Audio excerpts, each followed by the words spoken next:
Hello बच्चों, जैसे कि आप देख रहे हैं यहाँ पे एक बेहतरीन सवाल आपके पास लेकर आए हैं मैथ ओलंपियाड का एक्सपोनेंशियल इक्वेशन। एक्सपोनेंशियल इक्वेशन को किस तरह से हम लोग सॉल्व करते हैं आप देख सकते हैं। यहाँ से हमको एक्स फाइंड करना है। क्या है हमारे पास सवाल 2 to the power X plus 4 to the power X is equal to 8 to the power x.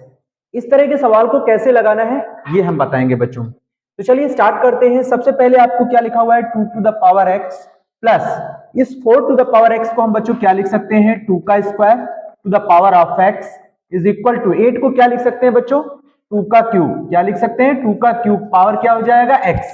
अब यहां पर एक रूल आना चाहिए बच्चों जो हम यहां पे बताएंगे।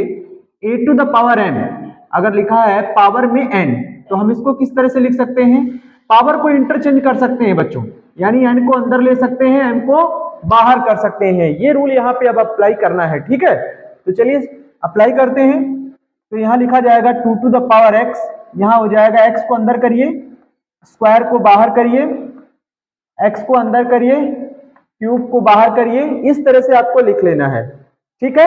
अब हमें क्या करना है बच्चों, लेट कर लेना है। क्या लेट करेंगे 2 टू द पावर x को हमने y मान लिया। क्या मान लिया, y मान लिया बच्चों। तो y को यहां पे लगा दीजिए जहां पे 2 की पावर x लिखा हुआ है, y यहां लगेगा, फिर प्लस y यहां लगेगा, पावर में 2 है, इक्वल लगाएंगे, y यहां लगेगा, y क्यूब हो जाएगा, ठीक है बच्चों। अब हमें ये दोनों वैल्यूज राइट में ले जाना है, तो y क्यूब पहले से है वहां पे बच्चों, ठीक है। तो y क्यूब, y स्क्वायर उधर जाएगा तो किसका हो जाएगा माइनस वाई स्क्वायर, y भी उधर जाएगा तो किसका हो जाएगा माइनस वाई, यानी अब लेफ्ट में कुछ भी नहीं बचा है तो इसका मतलब जीरो हो गया। क्या हो गया, इक्वल टू जीरो हो गया। तो y क्यूब की तरफ हमने इन सभी टर्म्स को क्या किया, ले गए, ठीक है। अब हम देख सकते हैं इन सभी टर्म्स में मेरा क्या कॉमन हो रहा है, y कॉमन हो रहा है बच्चों। क्या कॉमन हो रहा है, y। तो यहाँ पे y से डिवाइड करिए सभी टर्म्स में, y स्क्वायर इसमें डिवाइड करिए, y इसमें डिवाइड करेंगे तो 1 बचेगा बच्चों। ये बात समझ में आ गई आपको, चलिए ठीक है। अब हम क्या करेंगे कि ये देख सकते हैं दोनों ही फैक्टोरियल में हमारे आ गए हैं। अब हम इसको अलग अलग जीरो से इक्विट करेंगे। तो y को एक बार जीरो से इक्विट करेंगे, दूसरी बार हम y square minus Y minus 1 को जीरो से इक्विट करेंगे। अब हमें यहां से क्या करना है बच्चों, y हमने किसको माना था 2 टू द पावर x को, किसको माना था। तो जब हम 2 टू द पावर x लगाएंगे तो इसमें हमें कोई भी सॉल्यूशन नहीं मिलेगा x का। जैसे y इज इक्वल टू हमने क्या लिया है 0, और हम यहां से कोई भी रिजल्ट नहीं निकाल सकते हैं x के लिए। देख सकते हैं 2 टू द पावर x अगर मैंने यहाँ y 0 लगा दिया तो मुझे x का कोई भी रिजल्ट नहीं मिलेगा। तो हम यहाँ पे लिख सकते हैं नो सॉल्यूशन। क्या लिख सकते हैं बच्चों, नो सॉल्यूशन, मतलब इससे हमारा कोई भी सॉल्यूशन पॉसिबल नहीं है, ठीक है। अब हम इसकी बात करते हैं बच्चों। तो यहाँ पे हम एक लाइन खींच देते हैं, Y square minus Y minus 1 is equal to 0, ठीक है ना बच्चों। अब हम यहाँ पे देख सकते हैं Y square minus Y minus 1 is equal to क्या लिखा हुआ है 0। या आप इसके तो फैक्टर कर नहीं सकते हैं, तो फैक्टर अगर नहीं होता है तो आपके पास दो विकल्प बचते हैं। पहला तो ये है कि आप इसको कंप्लीटिंग स्क्वायर बना के कर लीजिए, दूसरा आप क्या करें इसमें क्वाड्रेटिक फॉर्मूला अप्लाई कर दें, ठीक है। तो आप लोगों को ज्यादातर आप बच्चों को क्या है क्वाड्रेटिक फॉर्मूला ज्यादा आसान लगता है, क्योंकि वो तो एक फॉर्मूला होता है, उसमें केवल आपको एक एबीसी की वैल्यू लगानी होती है। तो चलिए, तो बताइए हमारा ए क्या है यहाँ पे, अपने क्वाड्रेटिक फॉर्मूले को बताइए, A X square plus B X plus C is equal to 0। अब चूंकि यहाँ तो y है तो A Y square plus B Y plus C is equal to 0 हो जाएगा। कंपेयर करेंगे तो आपको a मिलेगा यहाँ पे 1, और b मिलेगा हमारा -1, और c मिलेगा हमको -1, ठीक है। अब हमें क्या करना है बच्चों, क्वाड्रेटिक फॉर्मूला लगाना है।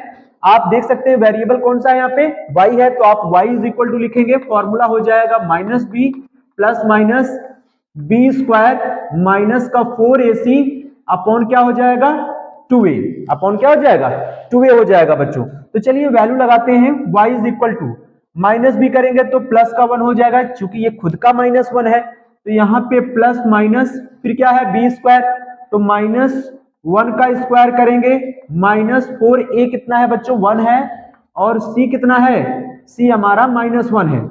नीचे आएंगे 2a हमारे पास 1 है, हम 1 लगा देंगे। अब बच्चों क्या करना है, अब हमें इसको सॉल्व कर लेना है। तो चलिए सॉल्व करते हैं। तो y इज इक्वल टू यहाँ क्या मिलेगा हमको 1 प्लस माइनस अंडर रूट -1 का स्क्वायर प्लस 1 -4 माइनस माइनस क्या हो जाएगा प्लस, तो प्लस का 4 आएगा बच्चों, नीचे आपका आएगा 2, यानी y आपको क्या मिलेगा 1 प्लस माइनस रूट का 5 नीचे 2 हो जाएगा। अब हमें यहाँ पे दो वैल्यूज y के मिले हैं, एक पॉजिटिव मिला है, दूसरा नेगेटिव मिला है। ठीक है बच्चों, तो हम इसको ऐसे लिख लेते हैं y is equal to 1 plus root 5 by 2। ठीक है, और दूसरा आप लिख सकते हैं इसका y is equal to 1 minus root 5 by 2। ठीक है, इस तरह से हमने y के दो मान प्राप्त कर लिए। अब हमें क्या करना है बच्चों, थोड़ा सा ध्यान रखना है क्या कि यहाँ पे प्लस है और यहाँ पे माइनस है और हमारी एक्चुअल वैल्यू x में आनी चाहिए। तो हमने अगर y का मान ये लिया तो ठीक है, लेकिन अगर हम y का मान ये लगाएंगे तो ये ठीक नहीं है। क्यों? क्योंकि यहाँ पे रूट 5 जो है वो 1 से क्या है, बड़ा है बच्चों, तो ये घट के नेगेटिव आ जाएगा। क्या आ जाएगा? नेगेटिव आ जाएगा। इसका मतलब है जब हम इसमें लॉग लेंगे और x का मान निकालेंगे तो हमें ये नेगेटिव प्रॉब्लम करेगा, क्योंकि लॉग में कोई भी नेगेटिव वैल्यूज का मान जो होता है वो नॉट डिफाइंड होता है। क्या होता है? नॉट डिफाइंड होता है, इसलिए ये सॉल्यूशन नहीं बनेगा, ये सॉल्यूशन आपका नहीं बनेगा। इसका मतलब है कि हमको केवल इसका सॉल्यूशन आपको मिलेगा। तो इस जगह हम y की वैल्यू क्या लगाएंगे, यहाँ पे 2 की पावर x, इस जगह लगाइए, y की जगह हम लगाएंगे 2 की पावर x। देन इधर क्या है हमारे पास 1 प्लस रूट 5 बाई 2। अब हमें क्या करना है बच्चों, हमें निकालना है x। बोथ साइड्स हमें लॉग ले लेना है। क्या ले लेना है? लॉग। तो चलिए लॉग ले लेते हैं, यहां लिखेंगे log 2 to the power x, यहां पे भी लॉग लगाइए और इसको लिखिए 1 प्लस रूट 5 बाई 2। तो देख सकते हैं ये हमने फॉर्मूला यहाँ पे लॉग दोनों ओर ले लिया है। अब हम फॉर्मूला अप्लाई करेंगे। फॉर्मूला हमारा क्या होता है बच्चों, देखिए इसको आप वीडियो को पॉज करके इसको नोट कर लीजिएगा अच्छे से बच्चों। ठीक है, अब हम फॉर्मूला बताएंगे इसका और फिर इसका हम सोल्यूशन निकालेंगे, x का क्या मान आएगा। तो यहाँ पे जो फॉर्मूला होता है बच्चों वो ये होता है log m to the power n। तो n कहाँ आ जाएगा, आगे आ जाएगा, n log m लिख जाएगा बच्चों। ठीक है, ये बात आपको ध्यान रखना है। दूसरा फॉर्मूला यहाँ पे भी अप्लाई कर सकते हैं, नहीं तो इसको ऐसे ही लिखा रहने देंगे तो कोई भी दिक्कत नहीं है। चलिए हम इसको ऐसे ही लिखा रहने देंगे। ठीक है, अब हमें क्या करना है, log n की पावर n का ये देखिए फॉर्मूला है। ठीक है, n कहाँ आ रहा है, आगे, यानी इसका x कहाँ आ जाएगा, आगे आ जाएगा। तो यहाँ लिख जाएगा x log 2 और इधर क्या लिख जाएगा log 1 प्लस रूट 5 बाई 2।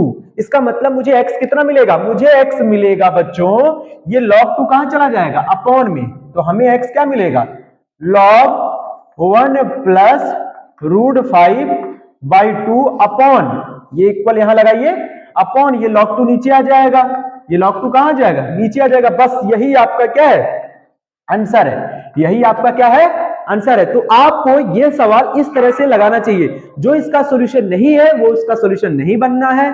ठीक है, जो इसका सॉल्यूशन है वो आपके सामने है, x इसका ये मान है बच्चों। ठीक है,